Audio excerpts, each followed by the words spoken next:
সাক্ষী দাবির পক্ষে বাদীর পক্ষে সাক্ষীর বস্তুটাকে কি বলে? আমি সেদিন দেখেছি, সে দেখেছে। এবার আমি যখন লক্ষ্মীপুর থেকে আসছি, আমি দেখছি সে মোবাইলে তার সাথে কথা বলে। দেখছেন, এক দাবিতে বিভিন্ন ভাবে পেশ করে। আল্লাহ তাআলা কিভাবে বলেন? শাহিদাল্লাহু আন্নাহু লা ইলাহা ইল্লা হু ওয়াল মালাইকাতু ওয়া উলুল ইলমি কাইমান বিল কিসত। এবার আবার কর, লা ইলাহা ইল্লা হুল আজিজুল হাকীম। এটা শিখতে কি আপনাদের 5 দিন লাগবে? হ্যাঁ, 5 মিনিটে তো লাগবে। দেখি পড়া যে হচ্ছে না, শোনা যে হয় না, বলা যে হয় না। আজিব কথা শুনবেন মনসুর, আজিব কথা শুনবেন। সাক্ষী বাদীর পক্ষে যখন সাক্ষী পেশ করতে আদালতে যায়, এবার বলেন যাওয়ার পথে ভাড়াটা কে দেয়? বাদী। এবার দুপুরে লাঞ্চের খানা কে দেয়? এবার আবার ফিরের পথে ভাড়া কে দেয়? এবার আবার হাদিয়া কে দেয়? এবার ওলামা উম্মতের হাদিয়া দিতে হয় কেন? এই জন্য তারা সাক্ষী যে আমাদের পক্ষে। সুবহানাল্লাহ বলেন। হুবহু এটা লিখছে মাদারিজুস সালিকিন, হুবহু এটা লিখছে, হুবহু মাদারিজুস সালিকিন। তা আমরা সাক্ষী যে বলেন না, তো সাক্ষীর জিম্মাদার কে হয়? বাদী হয়। আমাদের জিম্মাদারের জন্য আল্লাহ হয়। সুবহানাল্লাহ বলেন। এজন্য উলামা উম্মতের জিম্মাদার কে? কেন? সুবহানাল্লাহ বলেন। আশ্চর্য কথা না? সাক্ষী আমার পছন্দের হতে হয়। বাদী যদি বুঝে তো আমার বিপক্ষে সাক্ষী দিব, তারা সাক্ষী জীবনও রাখতো না। সাক্ষী পছন্দের হইতে হয়। তো বুঝা গেছে উলামা উম্মত আল্লাহর পছন্দের। এই জন্যই এত আতি গুমরা। এই জন্য আল্লাহ যারা সাক্ষী বানাইছে যে এই বিষয়ের উপরে লা ইলাহা ইল্লাল্লাহ, আল্লাহ উলামাদেরকে সাক্ষী বানাইছে। আর তুই উলামাদের বাদ দিয়া লা ইলাহা ইল্লাল্লাহ করবি, আচ্ছা তো সাক্ষী বাদ দিয়া লা ইলাহা ইল্লাল্লাহ কবে টিকবো? আর বুঝেন না কথা? সাক্ষী বাদ দিলে এই দাবি টিকবে, এই জন্য এটা আকিদা টিকবে না। বুঝেন না কথা? টিকবে না। কেন টিকবে না? সাক্ষী ছাড়া পৃথিবীর কোন বাতিল টিকবে না। কেন? সাক্ষী নাই। কি বলেন? কি নাই বলেন? সাক্ষী নাই। সাক্ষী কে? আল্লাহ। আর কে? ফেরেশতারা। আর কে? উলামায়ে কিরাম। বুঝাতে পারি না? এবার বলুন তো একটা কত দামি? বুঝো না? দামি না বেদামি? কে পড়বে? এরপরে আল্লাহ নবী বলেন আরো 2 আয়াতে কারিমা, সূরা আলে ইমরানের আরো 2 আয়াতে কারিমা যে পড়বে 5 ওয়াক্ত নামাজের পরে, এটা তো হলো আজগবি আয়াত। এটা আমার কাছে মানে কলিজা ভিজে যায়, এটা এত সুন্দর। আচ্ছা আগে তরজমাটা শোনাই। হে আল্লাহ, আপনি সমস্ত বাদশাদের বাদশাহ, যাকে চান বাদশাহী দান করেন, যাকে চান তার থেকে বাদশাহী ছিনিয়ে নেন, যাকে চান তাকে ইজ্জত দান করেন, যাকে চান তাকে বেইজ্জত করেন। আপনার হাতেই সব। আপনি সর্বময় ক্ষমতার একচ্ছত্র অধিপতি। আপনি তো দিনের ভিতরে রাত ঢুকান, আপনি তো রাতের ভিতরে দিন ঢুকান। আপনি তো যাকে চান তাকে সম্মানিত করেন, যাকে চান তাকে অপমানিত করেন, আর যাকে চান তাকে বিনা হিসাবে রিজিক দান করেন।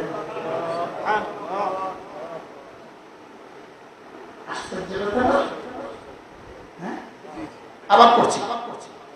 হে আল্লাহ, আপনি সমস্ত বাদশাদের বাদশাহ। আপনি যাকে চান বাদশাহী দান করেন, আপনি যাকে চান তাকে বাদশাহী ছিনিয়ে নেন, আপনি যাকে চান তাকে ইজ্জত দান করেন, আপনি যাকে চান তাকে বেইজ্জত করেন। আপনার হাতেই সমস্ত কল্যাণ, আপনার হাতেই সমস্ত কল্যাণ, আর আপনি সমস্ত ক্ষমতার একচ্ছত্র অধিপতি। আপনি রাতের ভিতরে দিন ঢুকান, আপনি দিনের ভিতরে রাত ঢুকান। আপনি মৃত থেকে জীবিত বের করেন, আপনি জীবিত থেকে মৃত বের করেন। আপনি যাকে চান তাকে বিনা হিসেবে রিজিক দান করেন। কেমন হলো? এটা যদি রবকে করে দিন, এভাবে বুঝে বুঝে মনে করিয়ে দেওয়া যায়, রব কি বলবে? এক নারীর সন্তান হয় না, সে যদি এটা এভাবে পড়ে, আপনি তো সব করেন, আমাকে সন্তান দিবেন না কেন? এক নারীর বিয়ে হয় না, সে বলে আপনি তো সব করেন, তা আমাকে বিয়ে দিবেন না কেন? একজন দারিদ্র, আপনি তো সব করেন, তো আমাকে 2-4টা মাল দিবেন না কেন?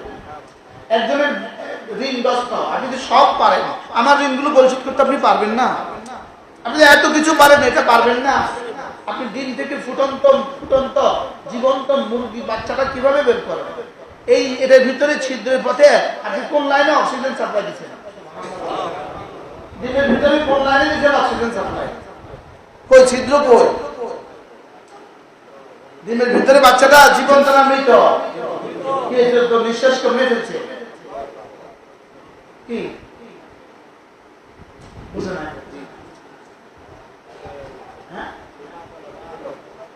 আল্লাহকে আল্লাহর কুদরত মনে করিয়ে করিয়ে বলেন,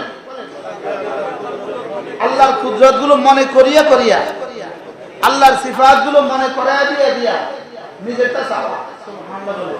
এজন্য কুলিল্লাহুম্মা দোয়ার শেখে লিখছে, আসলে বুঝেন না, এজন্য কিসের শেখে লিখছে? দোয়ার আকৃতি। আল্লাহুম্মা, আল্লাহুম্মা কিসের শব্দ? দোয়ার শব্দ। কুলিল্লাহুম্মা, আশ্চর্য কথা। তো আমি তো এটা কিছু চাইলাম না, আল্লাহুম্মা বললাম না, ভাই তুই দেখো আমারে এটা কর, আর মনে মনে ভাব যে আপনি এটা পারেন, এটা পারেন, এটা পারেন, এটা পারেন, এটা পারেন, এটা পারেন, আমার এটা দিবেন না কেন? এটা দিবেন না কেন? এটা দিবেন না কেন? কি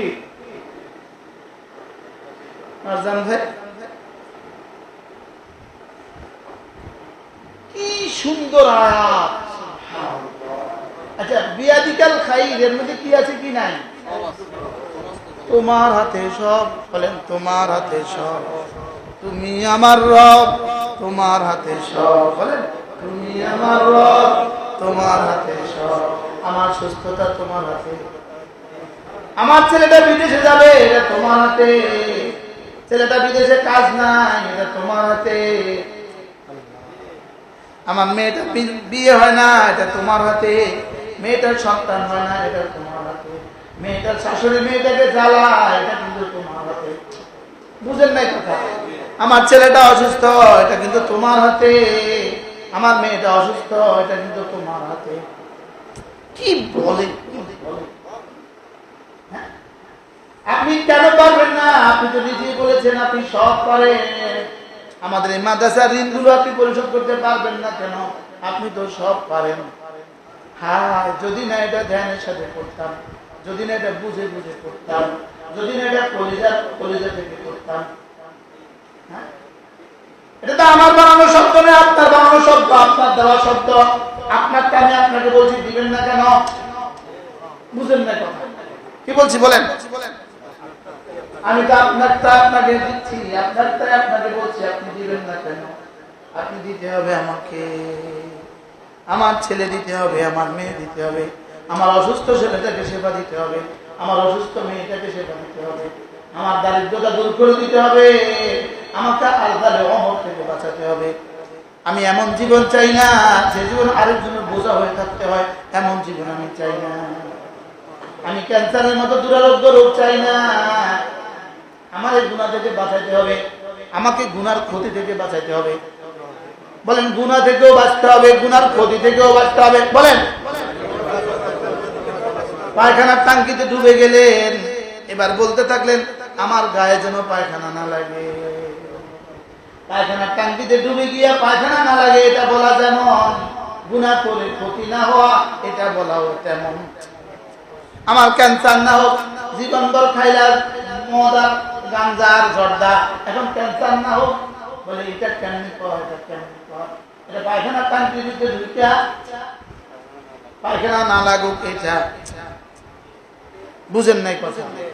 এটা আগুনের দ্বীপের মধ্যে ঢুকিয়া আমার কাপড়ে আগুন না, এটা প্রত্যেকটা নাফরমানি আমার জীবনে কোনো না ক্ষতি বয়ে নিয়ে আসে। প্রত্যেকটা গুনাহ আমার জীবনে কোনো না কোনো ক্ষতি বয়ে নিয়ে আসে, আর প্রত্যেকটা নেক আমল আমার জীবনে কোনো না কোনো উপকার সাধন করে। সুবহানাল্লাহ। প্রত্যেকটা নেক আমল আমার জীবনে কোনো না কোনো উপকার কি করে নিয়ে আসে, আর প্রত্যেকটা গুনাহ আমার জীবনে কোনো না কোনো ক্ষতি নিয়ে আসে। বলেন, প্রত্যেকটা গুনাহ আমার জীবনে কোনো না কোনো ক্ষতি কি, প্রত্যেকটা গুনাহ আমার জীবনে কোনো না কোনো ক্ষতি নিয়ে আসে। আর মাগরিবের পরে 2 রাকাত নফল পড়লাম, সুন্নতের পরে 2 রাকাত নফল পড়লাম, যোহরের পরে 2 রাকাত নফল পড়লাম। যদি কোনো মুসলমান যোহরের পরে 2 রাকাত নফল পড়ে, তার মাসে হয়ে যাবে 60 রাকাত। 60 টাকাতে হয়ে যাবে 120টা সেজদা। একটা সেজদা দুনিয়ার মধ্যে যা আছে তার চেয়ে দামি। এবার 120টা সেজদা যদি কারোর প্রতি মাসে বাড়তি হয়, এভাবে যদি 40 বছর হয়, এবার বলুন তো যে মানুষটা পড়ে নেই আর যে মানুষটা পড়ছে, তাদের দুজনের দুনিয়ার আখিরাতের মধ্যে পার্থক্য কত হবে? বুঝতে পারলাম না। যে মানুষটা আসরের আগে 4 রাকাত নফল পড়ার সৌভাগ্য হয়ে গেল, তো মাস প্রতিদিন হয়ে গেল বাড়তি 4 রাকাত, মাসে হয়ে গেল 120 রাকাত। এবার মাসে যদি 120 রাকাত হয়, 240টা সেজদা বাড়তি হয়ে গেল, আর একটা সেজদা দুনিয়ার মধ্যে যা আছে তার চেয়ে দামি। যোগ হইতেছে 26 হইতেছে। হ্যাঁ, তাহলে যে ইমাম সাহেব তিনি আগে মসজিদে যেতে অসুবিধা কোথায়? যিনি করি না কেন 3 কারণে: জাহালাতের কারণে, মূর্খতার কারণে, জানি না এজন্য, আর কোন কারণে? গাফলতের কারণে, আর কোন কারণে? গাফলতের কারণে, আর কোন কারণে? দলালতের কারণে। জাহালত, দলালত, গাফলত। বলেন, জীবনে তো কোনোদিন একটা টাকা তো জীবনে কোনোদিন নদীতে ফেলে দেন না। আপনারা অনেক আছে 500 টাকা তো জীবনে কখনো ছেড়ে ফেলেন না। কি বলছি বলেন? 500 টাকা তো জীবনে কখনো ছেড়ে ফেললেন না। প্রতিদিন নামাজের পরে তাসবিহাতগুলো আপনার ছুটে যায় কেমনে? জাহালাত, দলালত, গাফলত। আর যার নামাজ ছুটে, এটা তো মুসলমান, এটা তো শুয়োর, এটা তো যার নামাজ ছুটে যায় তো শুয়োর। বলেন, যার নামাজ ছুটে যায় এটা তো আবার কিসের সবক? যার নামাজ ছুটে যায় এটা কি? বলেন, শুয়োরের চেয়ে নিকৃষ্ট। বলেন, আবার বলেন, যার নামাজ ছুটে যায়, বলেন, শুয়োরের চেয়ে নিকৃষ্ট। বলেন, মুখস্থ করেন, কুকুরের চেয়ে নিকৃষ্ট, বিড়ালের চেয়ে নিকৃষ্ট। যার নামাজ ছুটে যায় বিড়ালের চেয়ে নিকৃষ্ট। বলেন, যার নামাজ ছুটে যায়, বলেন, বিড়ালের চেয়ে নিকৃষ্ট, শিয়ালের চেয়ে নিকৃষ্ট, শুয়োরের চেয়ে নিকৃষ্ট। ওটা তো মুজাসসাম শয়তান। ওটা তো কি বলেন? যার নামাজ ছুটে যায় সে আবার মানুষ হয় কেন? আর যে নামাজ পড়ে সে আবার মানুষ হয় কেন? আচ্ছা, রাত বাজে 11, স্বামী তার স্ত্রীকে ডাকছে, এই রুমে আসো। 12টা বাজে, সে এখনো আসে না। ছাত্ররা যাও, এই খাবার রেডি করে। 1টা বাজে, সে এখনো আসে না। 2টা বাজে, সে এখনো আসে না। রাত পার হয়ে গেছে, সে এখনো আসে না। এভাবে 3 রাত চলে গেছে, এভাবে 1 সপ্তাহ চলে গেছে। বিয়ে কয়দিন থাকবে? কথা কন না কেন? কদিন থাকবে বিয়ে? আপনাকে ফজরের সময় ডাকছে আপনার রব কতদিন, কতবার? আরে বলেন না কেন? আপনাকে ডাকছে 1টার সময়, আপনি আসছেন 3টা বাজে। বিষয়টা কি বলবে? ডিসি সাহেব তার ফিয়নকে ডাকছে 1টার সময়, জবাব দিছে 3টা বাজে। বিষয়টা